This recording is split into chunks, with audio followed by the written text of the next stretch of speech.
guys, and welcome back to another All Heart video. For today's video, we were going to show you the types of spring activities that we have been working on. We have quite a few to get through, so let's go ahead and get started. Whenever we're working on a segment, I like to bring all of our resources and place them on the table just so that we can kind of fish through them and learn a little bit about each book that we are working through. So as you can see, we are also utilizing our Montessori puzzles as reference. So we have our flower puzzle, our leaf puzzle, our flower model, and then I also wanted to include a real flower as well because it's such a difference to be able to see a flower in person than it is to see a flower inside of a book. So this is a very good representation of a flower model that is easy enough for your younger children to be able to do. Even if they're not able to write everything out themselves, they're at least able to tell you what each of the flower parts are.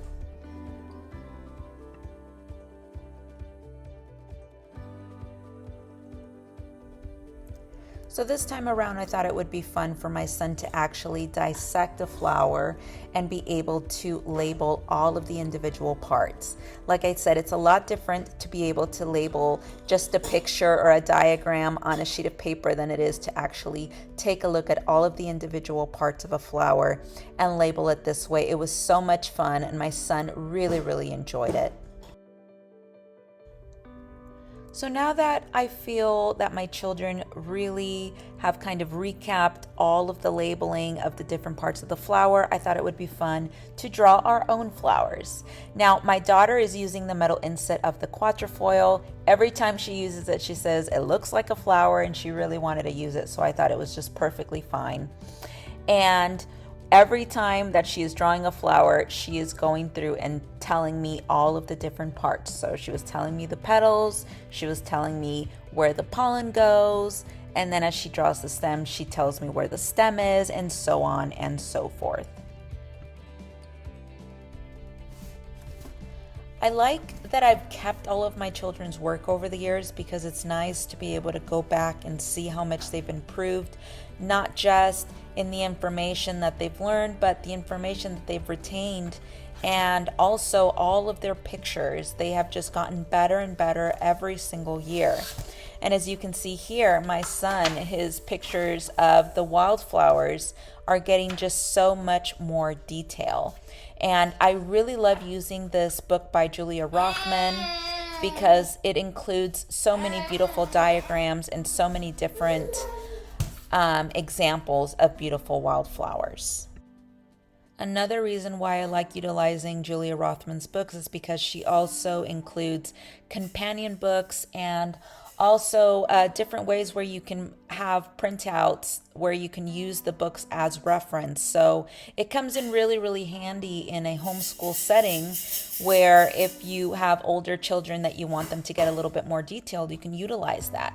This is another book that I love. It's called What's Inside of Flower. Absolutely beautiful illustrations, so incredibly detailed. Definitely another book that I highly recommend.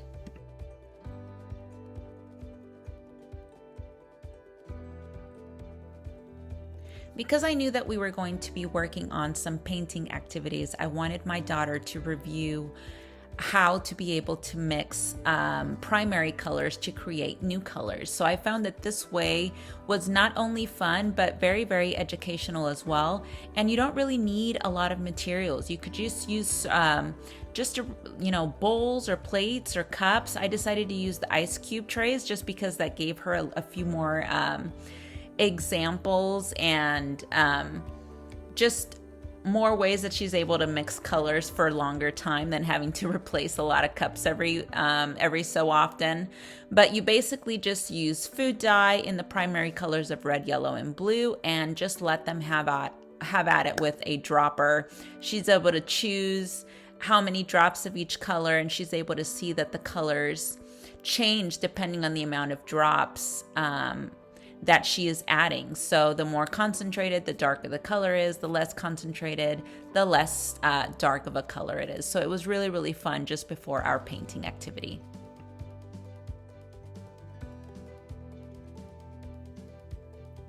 So for our actual painting activities, you're going to need some sort of tray to be able to hold the different colored paints. You're going to need some food dye, water, and some of these like cotton swab pads. And all I did was cut them in the shape of little tulips. And using a dropper, they're going to choose their colors and they're going to drop the colors onto these petals. So this was such a fun activity and the end result is so nice, which you're going to see here in a minute. But my children were working on this project for quite a while and it really just kept them incredibly engaged. So I really do hope that you guys try this one out of all of the art activities that I'm going to show you, as this one was just really, really a lot of fun. Aren't these great? The colors are just so vibrant. Now you do want to make sure that they dry completely, so I would leave them overnight before you glue them onto a sheet of paper and add the stems and leaves. But this was just really a beautiful project. Now, if you're teaching your children about plants and how they grow and how they require soil, seeds, water, and sunshine, then I would definitely include a live plant that they're actually able to plant a seed and watch it grow as they water it and as they make sure they leave it out in the sun for some sunshine. And speaking of sunshine, this is our next art activity. So all you need is a paper plate where you're going to write out the capital letters all the way around the plate. And then on some clothespins, you're going to write out the lowercase letters. So this was just a really fun activity where your children get to review their uppercase and lowercase letters. And it really tied in to our spring activities.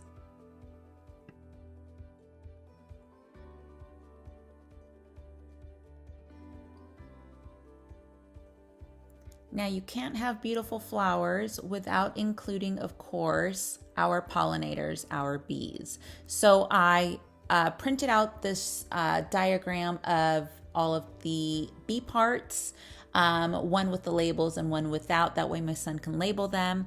I'm also utilizing the books Nature Anatomy by Julia Rothman, as well as two others, which I will include pictures of right now.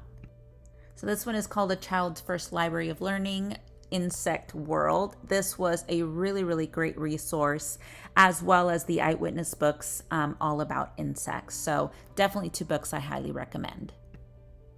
And our final activity, we are utilizing our stamp bugs. This set is so amazing.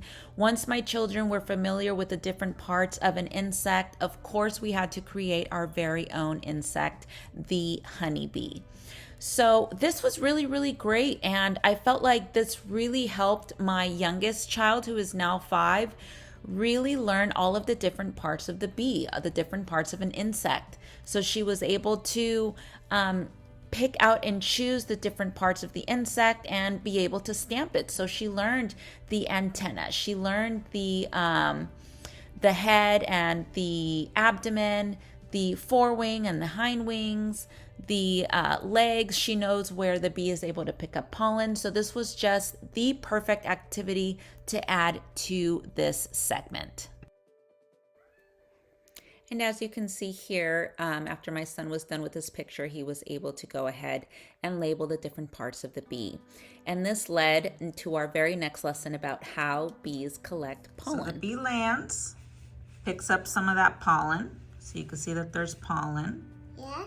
Because her legs are really furry, right? Yes. Yeah, you can see the little dots there. And then the bee flies over to the pretty flower. And if it lands on this part, what's this part called? The stigma. The stigma. Then the pollen travels down Yes.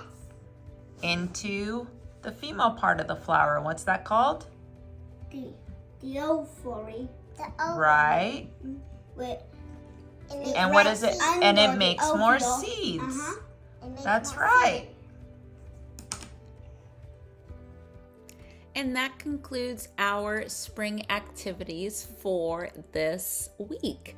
So I hope that you really enjoyed it. I hope that you found it educational and helpful. If you guys have any questions, leave it down below. And of course, if you enjoyed videos like this one, make sure to hit that like and subscribe. And we will see you back here very soon. Bye.